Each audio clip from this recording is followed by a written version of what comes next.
Major drain ఆధునీకరణ పనులకి ఈ రోజున ముక్కోటి ఏకాదశి రోజున ప్రారంభించడం నాకు చాలా ఆనందంగా ఉంది. దీనికి విచ్చేసిన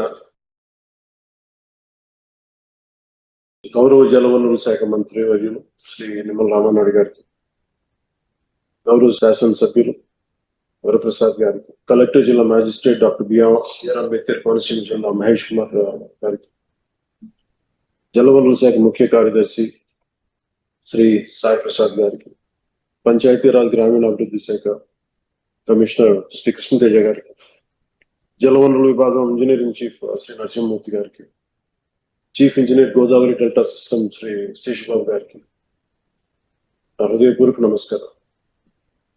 ఇది సుబ్రహ్మణ్య షష్ఠి రోజున ఈ సమస్య ఆ రోజు నేను వచ్చాను. రైతు సోదరులు చెప్పినట్టుగా ఇది ముక్కోటి ఏకాదశికి ప్రారంభం చాలా చాలా ఆనందంగా.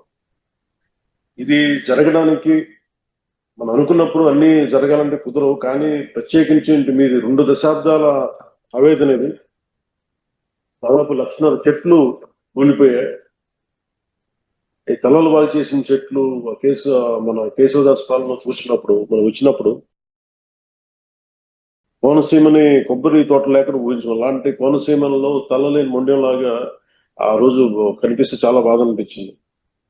వెంటనే మంగళగిరి వచ్చి గౌరవ ముఖ్యమంత్రి గారికి తెలియజేసి వారికి 2 దశాబ్దాలు ఉన్న సమస్యను విన్నవించిన వెంటనే వారు కనీసం 45 రోజుల్లో ఏదో ఒక కన్స్ట్రక్టివ్ ఒక యాక్షన్ ప్లాన్ తీసుకోవాలి సార్ అని ఆయనకి రిక్వెస్ట్ చేస్తే ఆయన 45 రోజులు కాదని చెప్పి దాదాపు 35 రోజుల లోపే ఆయన మనకు కావాల్సిన 20,77,00,000తోటి ఈ రోజున ఈ డ్రెడ్జింగ్ పనులు ప్రారంభించడం, 8 కిలోమీటర్ల వరకు పూడిక తీయడం, 14.5 కిలోమీటర్లు గట్ల నిర్మాణం చేపట్టబోతున్నాం.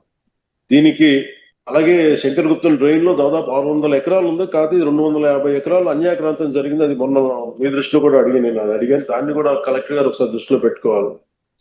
ఈ రోజున మనం ఇంత ఆనందంగా ఇంత సమర్థవంతంగా చేయగలుగుతున్నాం అంటే దీనికి ముందుగా మనం కృతజ్ఞతలు తెలుపుకోవాల్సింది గౌరవ ముఖ్యమంత్రి శ్రీ నారా చంద్రబాబు నాయుడు గారికి. మనస్ఫూర్తిగా రైతాంగం తరపున, కోనసీమ రైతాంగం తరపున, మనందరి తరపున వారికి నా హృదయపూర్వక ధన్యవాదాలు, హృదయపూర్వక నమస్కారం. ఎందుకంటే ఆయనకున్న ప్రయారిటీస్ లో ఒక సమస్య ఎక్కువ కాదు, ఒక సమస్య తక్కువ కాదు. కానీ ఇలాంటి పరిస్థితుల్లో సమస్య తీవ్రతను బట్టి, అంటే ప్రజల అవసరాలను బట్టి అన్ని కూర్చొని, అంటే ఆయనకు కూడా లిమిటెడ్ ఫండ్స్ లో ఎలా మేనేజ్ చేయాలో ఆయన ఫైనాన్స్ డిపార్ట్మెంట్ తో కూర్చొని పయ్యావుల కేశవ్ గారితో, ఆర్థిక శాఖ మంత్రి పయ్యావుల కేశవ్ గారితో కూర్చొని దృష్టికి తీసుకెళ్లి చాలా చాలా ఎక్సర్సైజ్ చేసిన తర్వాత మన జిల్లా వరకు చిన్న ఫండ్ తక్కువగా అనిపించచ్చేమో, కానీ చూస్తే అది రాష్ట్రం అంతా దాన్ని పట్టుకుంటే అలా కొన్ని 100 కోట్ల నిర్ణయాలు, కొన్ని రోజుకి కొన్ని 100 కోట్ల నిర్ణయాలు తీసుకోవాల్సి వస్తుంటది. ఇలాంటి పరిస్థితుల్లో కోనసీమ రైతాంగానికి, కొబ్బరి తోటల రైతాంగానికి ఆయన గౌరవ ముఖ్యమంత్రి గారు అండగా ఉన్నందుకు నారా చంద్రబాబు నాయుడు గారికి మనస్ఫూర్తిగా మరోమారు ధన్యవాదాలు తెలుపుకుంటా ఉన్నాం. నాకు పెద్దలు మన రామానాయుడు గారు చెప్పినట్టుగా రైతు పక్షపాతులు నాకు ఇవన్నీ తెలియదు, కానీ రైతు మనకు అన్నం పెట్టే రైతు ఏడిస్తే బాధపడితే చాలా బాధపడేవాడు.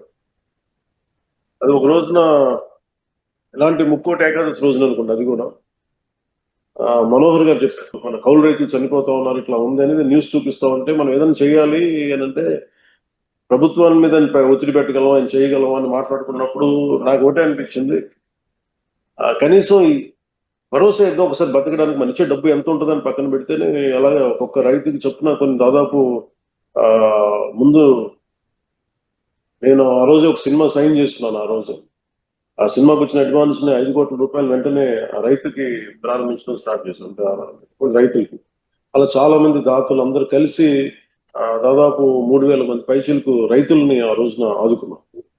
ఇవన్నీ ఎందుకు చెప్తున్నానంటే ఇది అన్నం పెట్టే రైతుకి నిలబడే ప్రభుత్వం ఇది. వ్యక్తిగతంగా నా ఇష్టం కావచ్చు, అలాగే గౌరవ ముఖ్యమంత్రి గారు కూడా చూడొచ్చు. ఎన్ని ప్రాజెక్ట్స్ ఉన్నాయి, రేపు పోలవరం ప్రాజెక్ట్ రాబోతుందంటే ఇది రైతు కన్నీరు పెట్టని రాష్ట్రం అవ్వాలనేది ముఖ్యమంత్రి గారి ఆకాంక్ష. ఆ దిశలోనే మీరు ఇబ్బంది పడుతున్నప్పుడు శంకరగుప్తం డ్రైన్ కి ఆయన దాదాపు 20,70,00,000 ఇచ్చినందుకు మనస్ఫూర్తిగా వారికి మనందరం కృతజ్ఞతలు తెలియజేసుకోవాలి. అలాగే రాజోలు వచ్చిన రోజునే సముద్రం పోటుకి మరో కొబ్బరి చెట్టు పొడవక ముందు యుద్ధ ప్రాతిపాదికన చర్యలు తీసుకోవాలని నేను అనుకున్నాను. వెంటనే దాన్ని చర్యలు ఏం చేయాలి అన్న విషయాన్ని గుర్తుంచుకుని శంకర్ గుప్తం ఫైల్ ని ప్రభుత్వం అధికారులందరి ముందు ఉంచారు. గౌరవ ముఖ్యమంత్రి గారి ఆఫీస్ లో సహా. ఆర్థిక పరిస్థితి చూస్తే ఈ బడ్జెట్ లో చాలా నిధుల సమస్య ఉంది. దాన్ని మరి అలాంటి సమయంలో ఆయన తీసుకొని చేయడం నిజంగా చాలా మనం ఆనందించాలి. అలాగే ఈ శంకర్ గుప్తం మేజర్ డ్రైన్ ఆధునీకరణతో వందలాది మంది కొబ్బరి రైతులు కూడా చాలా రిలీఫ్ ఉపశమనం కలుగుతుంది. ఇది ఒక ఆరంభం అనుకోండి, ఒక బిగినింగ్ అనుకోండి దీన్ని. అలాగే ఉమ్మడి తూర్పుగోదావరి జిల్లాలో డ్రైన్లు, పంట కాలువల ఆధునీకరణకు సుమారు 4,000 కోట్ల రూపాయలు అవసరమని గత పర్యటనలో అధికారులు చెప్పారు. కలెక్టర్ గారు కూడా ప్రత్యేకంగా దాన్ని ప్రస్తావించారు. కోనసీమ ప్రాంతంలో డ్రైన్లపై నీటిపారుదల శాఖ నిపుణులు ఆ రోజు కూడా అడిగింది. బీసీ రోసే గారి రిపోర్ట్ పైన ఏంటో దాని గురించి కూడా అధ్యయనం జరుగుతూ ఉంది. నివేదిక వచ్చిన వెంటనే మంత్రివర్గంలో చర్చించి డ్రైన్ల ఆధునీకరణ అంశాన్ని ఖచ్చితంగా ముందుకు తీసుకెళ్తాం. అలాగే కూటమి ప్రభుత్వం రైతుల సంక్షేమానికి, ముఖ్యంగా కోనసీమ కొబ్బరి రైతుల సమస్యల్ని పరిష్కారాన్ని కట్టుబడి ఉంది. అలాగే ఇంకొక మేజర్ డిమాండ్ రిక్వెస్ట్ కూడా కోనసీమలో కోకోనట్ బోర్డు ఏర్పాటు అనే అంశాన్ని మీకు తెలియజేశారు. ఖచ్చితంగా కేంద్ర దృష్టికి తీసుకెళ్తామని తెలియజేసుకుంటా ఉన్నాం. ప్రజలందరికీ కూడా మరోమారు మీ అందరికీ ఈ ముక్కోటి ఏకాదశి శుభాకాంక్షలు తెలియజేసుకుంటూ, సుబ్రహ్మణ్య షష్ఠి నుంచి ముక్కోటి ఏకాదశికి మీరు పోయిన నష్టాన్ని మేము తిరిగి చేయలేము, కానీ కనీసం భవిష్యత్తు నష్టాన్ని నివారించే పరిస్థితులకి శంకర్ గుప్తం డ్రైన్ పనులు చాలా హెల్ప్ అవుతుంది, సహాయపడతాయి. దీనికి నిమ్మల రామానాయుడు గారికి ప్రత్యేకించి ముఖ్య అతిథిగా హాజరైనందుకు వారికి నా ప్రత్యేక ధన్యవాదాలు. అలాగే ఆర్థిక శాఖ మంత్రి పయ్యావుల కేశవ్ గారికి కూడా. ఆయనకి రాని రిక్వెస్టులు ఉండవు. ఎవరైనా సరే అన్నిటికీ ఆయనే అందరి పాపాల భైరవుల్లో అయిపోతారు. అందరి కోపాలు భరించాలి ఆయన.